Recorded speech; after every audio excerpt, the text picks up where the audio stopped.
Goeiemôre. Of is dit al middag? Ag, ek wil sommer net vanoggend ietsie lekkers met julle deel. Vir baie van julle wat nou al my stories volg op Facebook, het dalk al miskien gewonder, ek weet, die vrou sit dan nou elke keer 'n hoed op of 'n doekie op of wat. Maar ek het die afgelope 7 maande het ek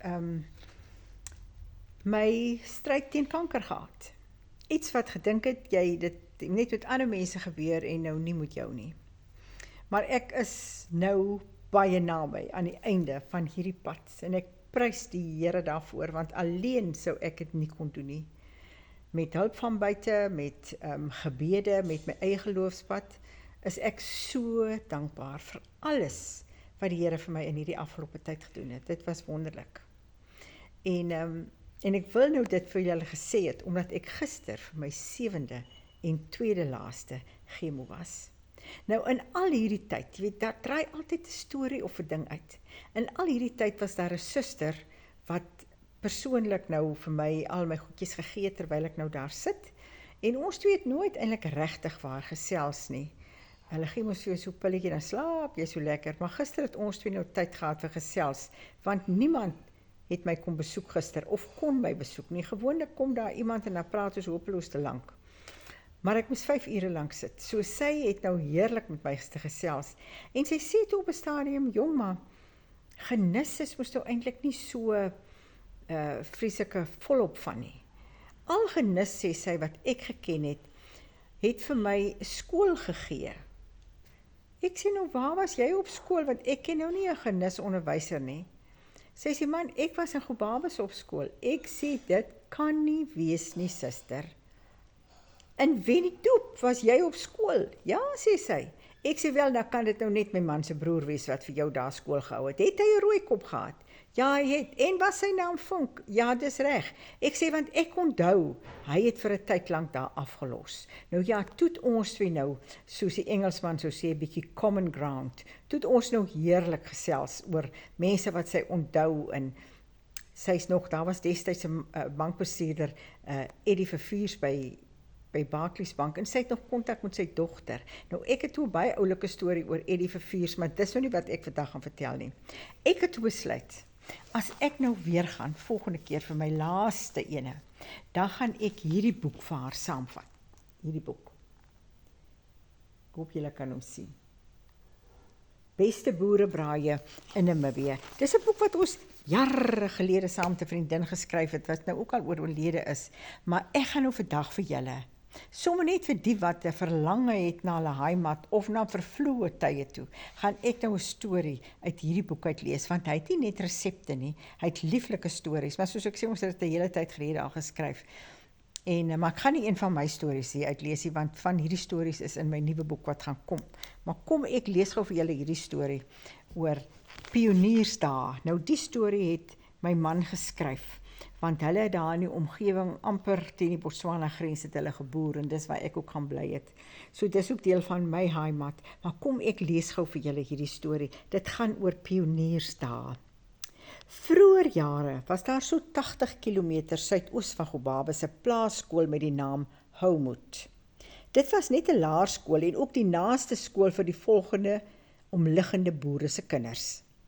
Later het die leerlinggetalle so afgeneem dat dit ongelukkig gesluit moes word. Deesdae dien dit as 'n pragtige opleidingsentrum vir die Namibiese polisiediens. In die jare toe dit nog plaasskool was en die gemeenskap baie arm, het die kinders op eie stoom heen en weer terug na die skool gereis. Die wat nou nie te ver gewoon het, het te voet of met rydiere Sondag namiddag gekom. Verder weg het hulle van perde of donkiekarre gebruik gemaak. Die diere het dan op die staatsgrond van die skool gewy, tot dit nou tyd geword het om weer huis toe te gaan. Dit was ook nie elke naweek nie, veral nie vir die wat ver gebly het nie. Vrydagmiddag na skool moes die kinders eers die diere gaan soek, tensy hulle donderdag na skool ingebring en oornag in die takkraal gestaan het. So was daar die broers Labeskagni by name Gert Eben en Man. Hulle was seuns van oom Hendrik Go van die plaas Jenner, noord van Houmoed. Oom Hendrik Goo het al deur jare elande en kameelperde uit die noorde op sy plaas gevestig. Nou ja, oom Hendrik se 3 seuns het met die donkies elke Sondagmiddag skool toe gekom en met die punt 303 oor die skouer. Die glo ek is seker vir die skoolhof gegee vir veilige bewaring. Die skoolhof en sy jong vrou, die Kilian se huis, was soos 'n ossewa wat met sink toegemaak is. Wanneer die seuns dan Vrydagmiddag huiswaarts gekeer het, het hulle wild, 'n springbok, 'n blou wildebees of 'n gensbok geskiet, sodat daar vleis vir die naweek kon wees. Was dit 'n springbok, het hulle die sommer oor die donkie se rug huis toe geneem. As dit nou groot wild was, het hulle eers die wa by die huis gaan haal om die bok op te laai en verder te vervoer. Op pad was daar 'n lae duin, sanderig en dig begroeid met volop wild. Soms het die seuns nagte op die duin deurgebring. Wanneer die kar waarmee hulle nou op pad skool toe was, vasgeval het en hulle dit nou nie kon uitkry nie. Donker nag of vroeg die volgende oggend is een van hulle dan voetsaam skool toe om die ander seuns te gaan roep om hulle nou te kom help, want hulle was nou fris en sterk manne. Daar was ook die kinders van die teruggekeerde Afrikaans dorslandtrekkers uit Angola. Die meeste van die kinders het min of meer geen vorige onderrig gehad nie, maar almal kon Portugees praat. Hulle ouers was baie arm en is deur die staat en die boere in die omgewing gehelp en bygestaan om op die been te kom. So was daar kinders van 16 en 17 in die laerskool. Van die seuns het sommer uit die skooltjie uit begin boere getrou.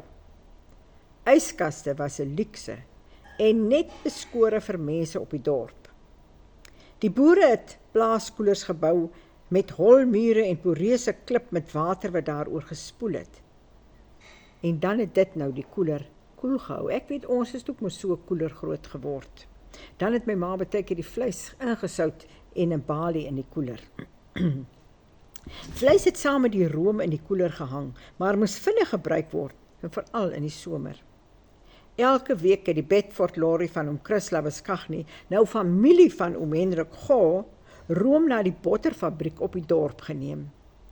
Die lorry het ook die possakke vir die boere by die poskantoor opgetel, want hulle het altemit 1 maal per maand dorp toe gegaan.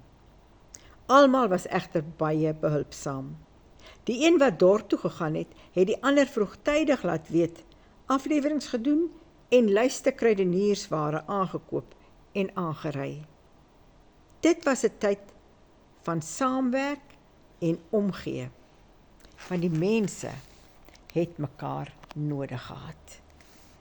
Nou as jy nou vandag 'n bietjie heimwee het na jou heimat of jou opgroei daar, dan hoop ek hierdie storie het vir jou 'n bietjie nostalgie gebring.